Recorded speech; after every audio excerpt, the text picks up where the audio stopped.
Greetings everyone, my name is Eddie Graham. Today we're going to talk about the healthcare provider shortage area known as Clark County in Nevada.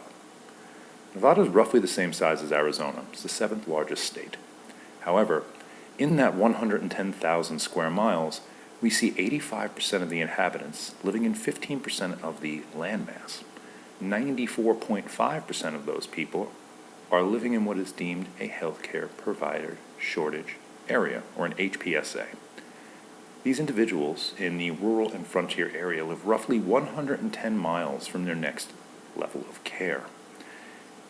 If you looked at the state, Las Vegas is roughly 240 miles from Carson City, or Reno, which is one of the next largest areas in the state for individuals to seek care.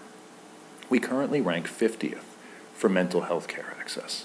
We rank 40th in education, with 30% of our homes being single-parent homes, spending 30% of their income on housing. Providers number 249.5 per 100,000 individuals, equating to a 75% greater or worse than average across the country. We also have 2 times the amount of homelessness compared to the national average, as well as unemployment. We also lack the infrastructure necessary to provide individuals in frontier and rural areas the care they so need.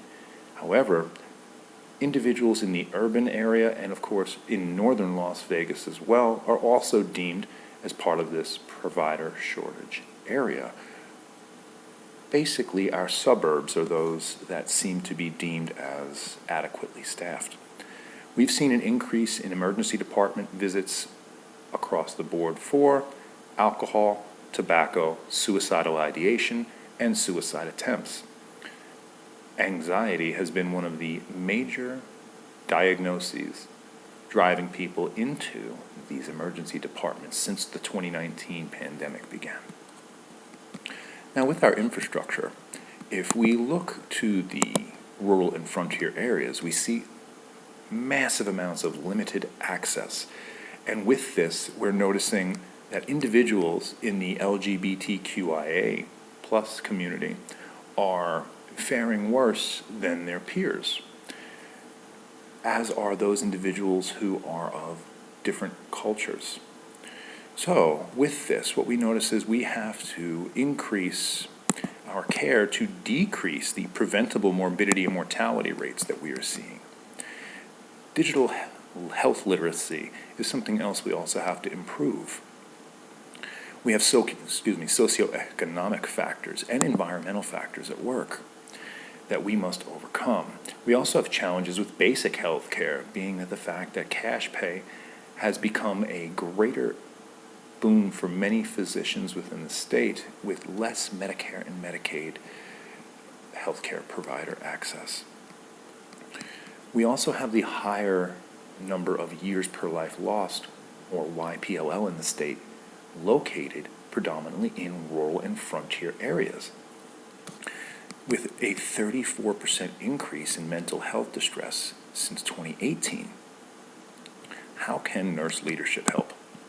Well, within the nurse leadership, we have seen loan repayment programs that have started in some areas of the state, but they are limited to those physically providing and living in those areas.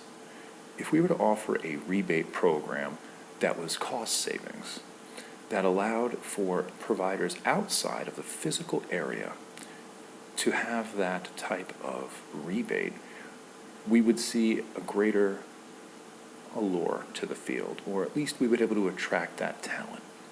So with that, if we were to offer individuals living in those areas a greater percentage back for their rebate, we might still be able to have at least immediacy addressed as well. We also must expand our infrastructure. Within the state, we don't have a state income tax either. So now we're looking to lobbying. We can lobby casinos. We can lobby with the local school districts. We can also seek the funding at the federal level. Advocacy is going to be an immense opportunity here. And coupling with other like-minded physicians, like-minded nurse practitioners, other allied health individuals, physicians' assistants, MDs, DOs, you name it, we have to lobby together. We have to advocate for this type of health care. And of course, if we increase the culturally competent care, we increase relevant care, as roughly 30% of the individuals in our state do identify as Hispanic or partially Hispanic. Now, we have to overcome physical barriers. We live in an extreme climate with roughly 110 miles between the next level of care, from frontier to the cities that provide this access, or even to the suburbs that provide this access. The distance alone is immense. We live roughly 4 hours from Reno to Clark County, Nevada. So with that infrastructure, how can we increase this or improve this access? We have to remember that these individuals on certain medications will have to be seen in public. Screenings must be done in person in some areas. And we have a lower than average education, meaning we have lower than average graduation rates, which usually fares worse for our chronic disease and acute illness.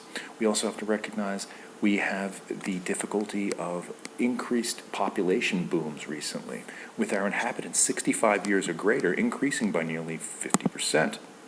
So with this, we must remember that as providers, as nurse leaders, it is our duty to increase healthy aging, to improve environmental health, to therefore improve community health.